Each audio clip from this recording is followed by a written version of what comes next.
Continuando a discussão sobre o capítulo 6 do livro texto, a gente discutiu interpretação de magnitude e fase para sinais prioritariamente. Agora vamos dar uma ênfase a sistemas. E como a gente havia falado, a conexão entre os sistemas e os sinais mais direta a fazer é que se o sistema é linear invariante no tempo, a gente tem a resposta em frequência desse sistema sendo a transformada de Fourier da resposta ao impulso. Então é através desse sinal resposta ao impulso que a gente vai analisar os sistemas. E o livro texto faz isso na seção 6.2.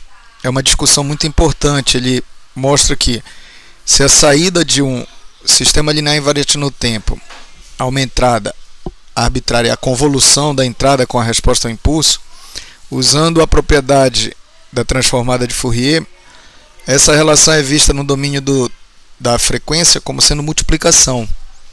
E aqui aparece então que a resposta em frequência H, que é a transformada de Fourier da resposta ao impulso, ela determina qual é o peso que cada valor da entrada na frequência deve ser multiplicado para se encontrar o espectro da saída.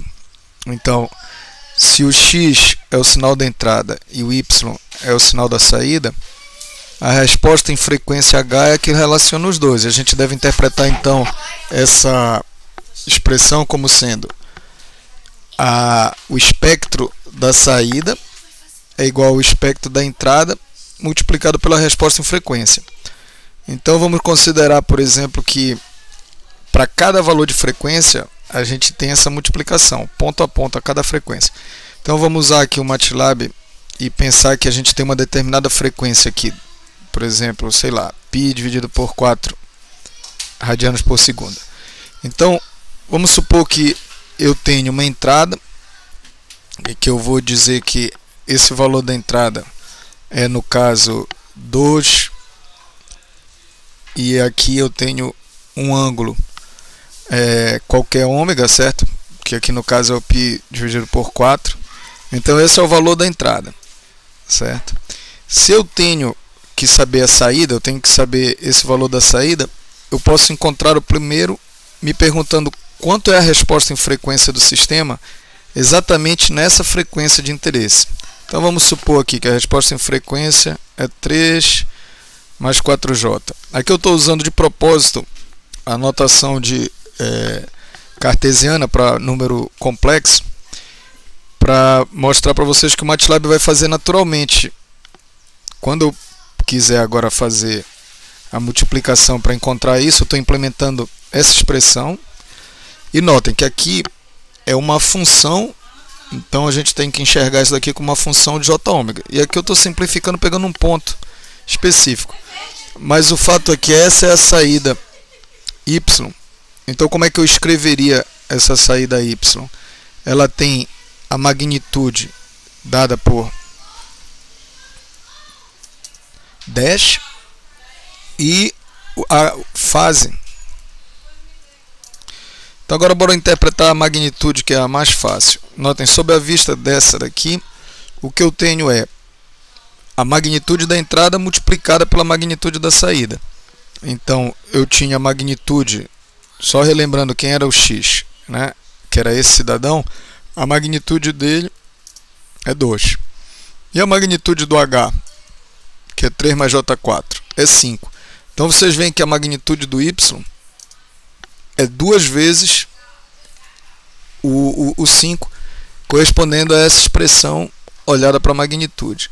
Em relação à fase, notem, se a gente tem dois números complexos sendo multiplicados, a gente vai usar a forma polar e a gente vai somar as fases, certo? Então vejam se isso corresponde a pegar a fase do x, somar com a fase do h, para obter a fase da saída, certo? Então esse número 0,78 mais 0,9 é a fase da saída, 1,7. Então é isso que a gente vai estar fazendo, mas interpretando que para cada frequência eu vou ter essa multiplicação. E eu tenho isso para o tempo contínuo, eu tenho isso para o tempo discreto. No MATLAB a gente acabou agora fazendo o tempo discreto. E quando eu olho a magnitude e fase, são essas expressões que aqui no livro texto são 6.5 e 6.6, onde a magnitude do sinal de saída é a multiplicação da magnitude do sinal de entrada x pela magnitude da resposta em frequência h, e eu tenho que a fase do espectro de saída é a soma das fases. Isso para cada valor de frequência, certo? Então, mais adiante no curso, vocês vão notar, por exemplo, se eu pegar um sinal qualquer, digamos, que tenha uma resposta a impulso como essa, meio louca, eu vou muitas vezes achar a minha resposta em frequência, e aqui eu vou interpretar para cada valor de frequência, que é o ômega normalizado por π, ou seja, eu pego o ângulo ômega e divido por π, então esse cara aqui é o π. Esse é 0.6π, 0.7π. Então eu tenho aqui para cada valor da frequência, eu tenho a magnitude. Então ó, eu vou andando aqui, variando a frequência, a magnitude vai variando. E aqui a fase, que aqui está em graus, não está em radiano. Certo? A fase aqui deve ser lida em graus, ó, e não em radiano.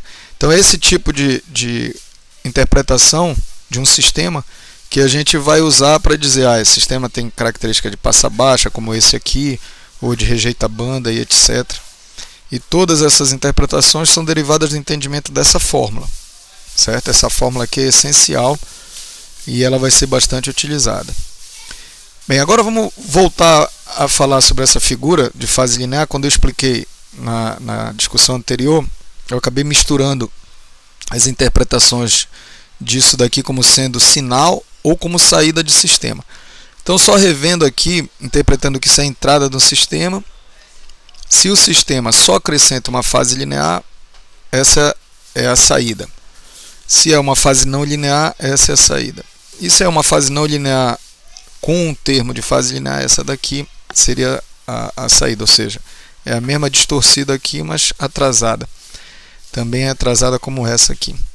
Bem, mas o importante desse resgate desse exemplo é para dizer que ter fase linear é importante. Então, a característica que a gente usa no FDA Tool, como nós havíamos discutido antes, normalmente é a magnitude, mas eu posso também querer ter algo semelhante a esse gabarito aqui para fase. Há projetos de filtro que a gente tem que se preocupar com a fase, então eu poderia raciocinar um gabarito como esse. E se a fase é linear, vamos dar uma olhada no que seria esse tipo de gabarito ideal. Vê se vocês concordam. Poderíamos pensar em algo assim, ó.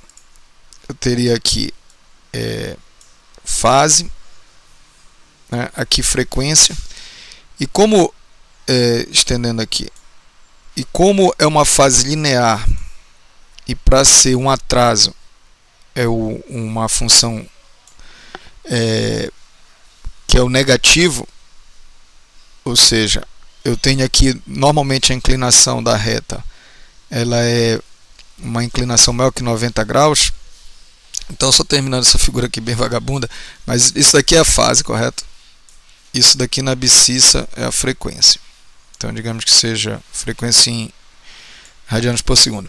Agora eu vou tentar desenhar um gabarito. Digamos que o gabarito fosse algo assim, ó. Eu tivesse que fazer o gabarito para dizer que a fase tem que ser aproximadamente linear. Então a fase não poderia passar dessa barreira aqui. Isso daqui são a rachura indicando que a fase tem que estar contida dentro desses dois. Ou seja, uma fase possível, por exemplo, seria essa aqui, ó. Essa seria uma fase possível, está dentro do gabarito. Agora uma que não está respeitando o gabarito seria essa, ela ultrapassou o gabarito. Pois bem, vejam que como eu quero que seja linear, e esses gabaritos tortos são desagradáveis de trabalhar com, uma maneira de raciocinar é fazer a derivada. E aí, ao invés de exigir que a fase seja desse jeito, eu já tenho uma situação agora de que uma fase, digamos, razoável para mim seria... Opa, esse mouse está bem maluco. Desculpem, o mouse não está me ajudando. Mas uma fase se eu trabalhar com a derivada da fase, vê se vocês concordam que seria um valor negativo, certo? Se a fase é linear, seria um valor constante negativo. E se eu quisesse fazer menos esse valor, olha o gabarito como ficaria. Tudo isso aqui é para justificar. Então agora que eu teria esse gabarito aqui, né? E aí eu tenho, na verdade, que um bom sistema teria a derivada da fase, para que ela fosse linear, a derivada da fase estaria andando aqui, ó, dentro desse gabarito, certo? Então ficaria mais fácil de desenhar. Bem, desculpem aí que o desenho realmente não foi nada bom, mas tudo isso eu falei para tentar motivá-los a entender essa definição de atraso de grupo. Notem o que é o atraso de grupo. O atraso de grupo é você fazer a derivada da fase em relação à frequência. Então, se isso era uma função que era uma reta, vai ficar uma constante. E como a inclinação dessa reta ela era sempre de um ângulo maior que 90, para se ter um atraso, que é o que normalmente os sistemas fazem, eles atrasam, eles não antecipam o sinal, eu uso esse valor aqui de menos, para que eu possa então ter esse gabarito aqui para valores positivos, certo? Então bora tentar interpretar esse atraso de grupo. A definição dele é, tanto para o tempo contínuo quanto para o tempo discreto, é a derivada da fase em relação à frequência. Então se eu tiver, por exemplo, dentro da... Depois eu vou usar FDATool. Se eu tiver essa fase aqui, vamos olhar, só que isso daqui é de um filtro de fase linear. É um filtro passa baixa. Notem, a fase é linear, que está em verde a fase, e ela tem que ser lida aqui, no que seria a ordenada da direita. E aí quando eu faço a derivada disso, dá menos 3, e como a definição de atraso de grupo é menos a derivada, então fica um valor de 3 positivo. E como é que eu leio esse atraso de grupo? Significa que essa fase ela dá um atraso de 3 amostras para o sinal. Então se o sinal entra e no tempo 0 ele está com amplitude 5, na saída essa amplitude 5 vai ser atingida 3 amostras depois, certo? Então esse é o tipo de exemplo que aparece aqui, olha. Notem, quanto foi o atraso de grupo? Aqui não é em amostras, vamos supor que essa unidade aqui fosse segundos, esse atraso de grupo é de 10 segundos, certo? Que se fosse, por exemplo, em tempo discreto, a gente poderia dizer de 10 amostras. Então a interpretação de atraso de grupo é bem conveniente por ser a derivada da fase em relação à frequência com o sinal trocado, menos 1 vezes isso, de tal maneira que aí eu tenho números positivos indicando um atraso. Se o atraso fosse menos 3, pela definição é como se fosse um avanço de 3 amostras. Então sistemas causais, eles não fazem isso. Então esse é um exemplo de um atraso de grupo de um filtro cuja fase é linear. E aí se você olhar o atraso de grupo, notem que o verde aqui é fase. Essa fase ela não é mais linear. E aí então o atraso de grupo segue essa curva azul. E aí notem que o número de amostras, olha, menos 2, 0, 2, etc., indica que para cada frequência eu tenho essas variações de atraso de grupo. E uma coisa interessante é como a gente interpreta um atraso de grupo de menos 2, por exemplo. Essa frequência aqui, olha, a partir de 2,7 mais ou menos radianos, ela tem um atraso de grupo de menos 2. Isso significa que na composição do sinal eu devo considerar como essa componente de 2,7 chegando adiantada em relação à média das demais, enquanto que essa outra aqui, por exemplo, que está em 2, o atraso de grupo, essa componente em frequência chega atrasada em relação a essa outra de menos 2 de 4 amostras. Então, não se deve pensar que ter frequências com atraso de grupo negativo significa que o sistema é não causal. Não é isso. No cômputo geral é que o atraso de grupo vai indicar o quanto que o sistema está atrasando ou adiantando o sinal. Essa interpretação ela é trivial quando é de fase linear, porque daí todas frequências contribuem com o mesmo atraso, e esse é o atraso que o sinal tem ao chegar na saída. Mas quando o atraso de grupo é não linear, você tem que fazer essa caracterização com mais cuidado, e aí a interpretação é relativa, no sentido de que é possível atrasos de grupos negativos, mesmo que o sistema seja causal. Significa que essa frequência em específico vai se adiantar em relação às demais. E aí, se o sinal como um todo atrasa ou adianta, só mesmo o cômputo do atraso de grupo geral, como se fosse a média do atraso de grupo, certo? Pois bem, o que é interessante então no atraso de grupo, como eu disse, é tornar mais simples a interpretação do que seria fases ideais e de como elas se afastam de um gabarito. Mas eles acabam sendo equivalentes, porque dado o atraso de grupo você sabe a fase e vice-versa. Então bora voltar aqui para o FDA Tool e ver um projeto para enfatizar o atraso de grupo, certo? Vamos projetar um filtro que é IR, que é do tipo elíptico. Eu estou escolhendo esse porque eu sei que geralmente as respostas em frequência desse filtro não tem uma fase linear, elas não são de fase linear. E aí vamos colocar a frequência de amostragem como sendo 16.000 Hz e a frequência de passagem como sendo de 4.000. Então, projetando o filtro, a gente está projetando, não esqueça, um filtro passa baixa, certo? E essa aqui é a característica dele, e a rejeição dele é boa, porque ele tem uma ordem relativamente alta, e aí ele atinge 80 dB na banda de rejeição. Esse comportamento aqui ondulatório, que chama de ripple, ele é comum dessas aproximações que são chamadas de elípticas. Então bora dar uma olhada na fase e na magnitude. Essa é a fase, colocando as duas juntas, a magnitude e a fase. Eu tenho a fase aqui em verde. Vejo que mesmo na banda de passagem ela não é linear, né? Principalmente aqui próximo à frequência de corte tem essa não linearidade. Aqui na banda de rejeição não me interessa, mas essa não linearidade ela pode causar problemas em algumas aplicações. Vamos dar uma olhada agora no atraso de grupo. Não dá para vocês lerem, mas aqui aparece como menos a derivada da fase. Então olha como fica esse atraso de grupo. Próximo aqui à frequência de corte, eu tenho uma variação bem grande, olha. Chega a 120 amostras, olha, exatamente na frequência de corte. Enquanto que aqui os valores são bem menores.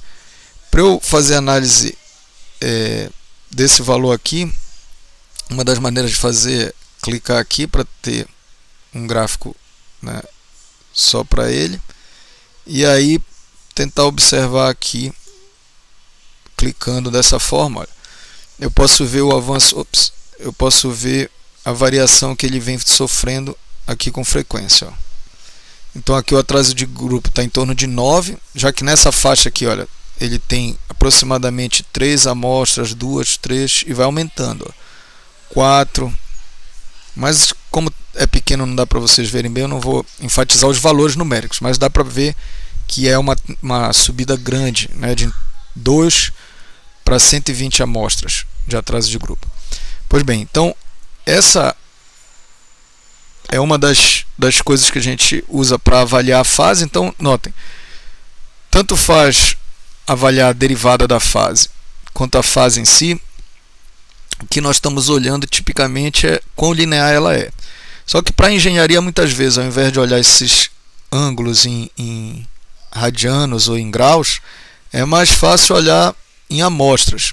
Aqui para tempo discreto eu leio isso daqui em amostras, é isso que está escrito aqui. Para tempo contínuo, normalmente eu vou ler então em segundos direto. E eu também posso, sabendo a frequência de amostragem de 4.000, eu posso achar o período de amostragem e normalizar isso daqui para ler isso também em segundos, certo? O livro discute isso, né, o atraso de grupo. Para linhas, ele chama de comutadas, eu chamaria de linha de telefonia.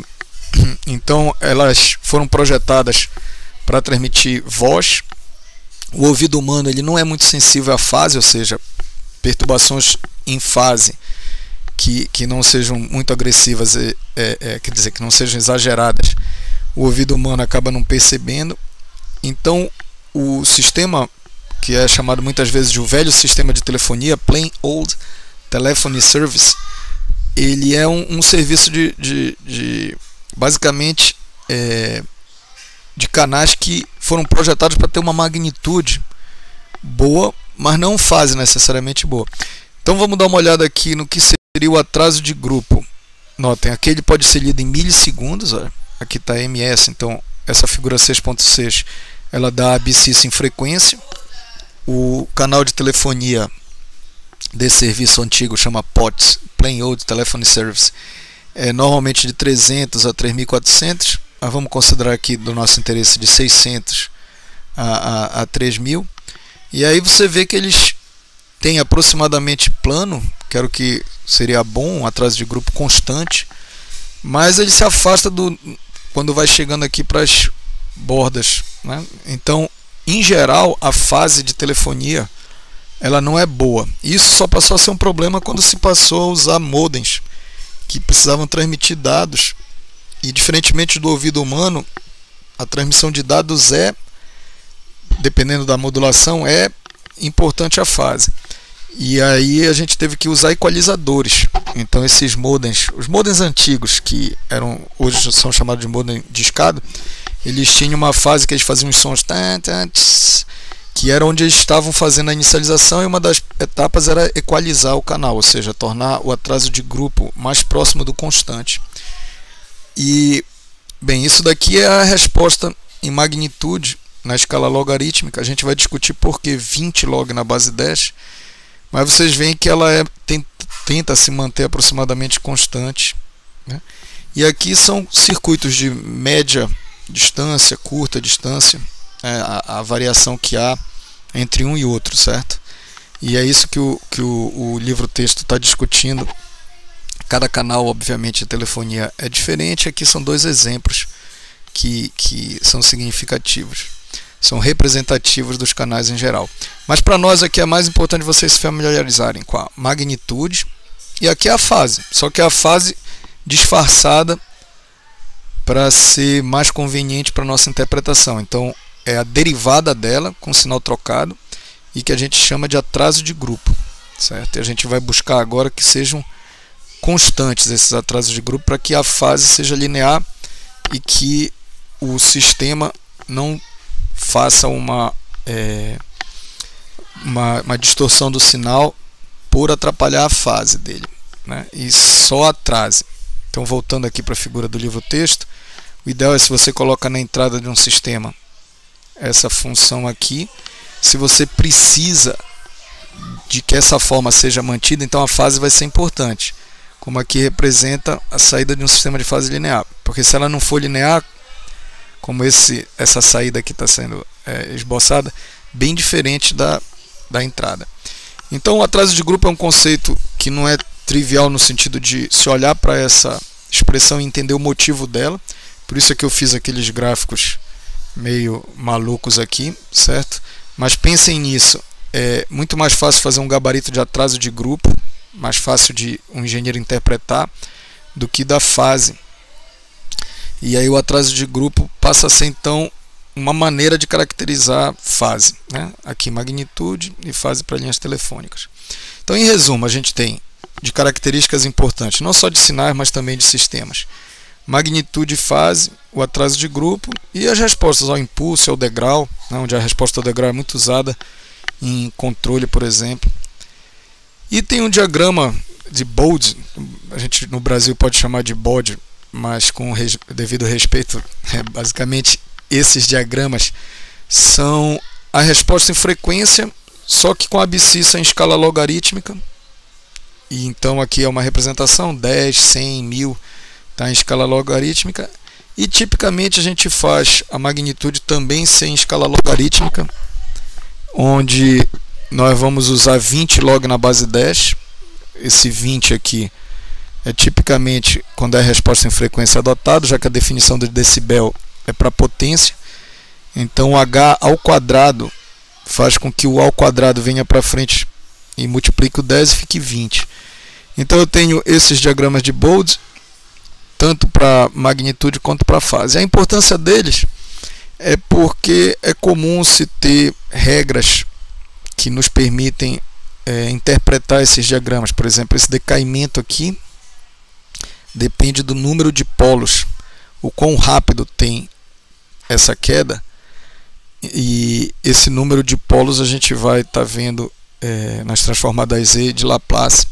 E aí o diagrama de Bode não é nada novo, é só uma maneira de colocar a resposta em frequência, mas tipicamente ele é, digamos assim, o gráfico que se usa porque o engenheiro já está acostumado, em função de haver várias regras práticas, tipo, por exemplo, essa aqui é a frequência de corte, e qual é a frequência onde esse ganho cai de 3 dB, e qual é a queda, por exemplo, que se tem em termos de fase quando se passa por um polo, ou a mudança na fase quando se passa por um polo, etc.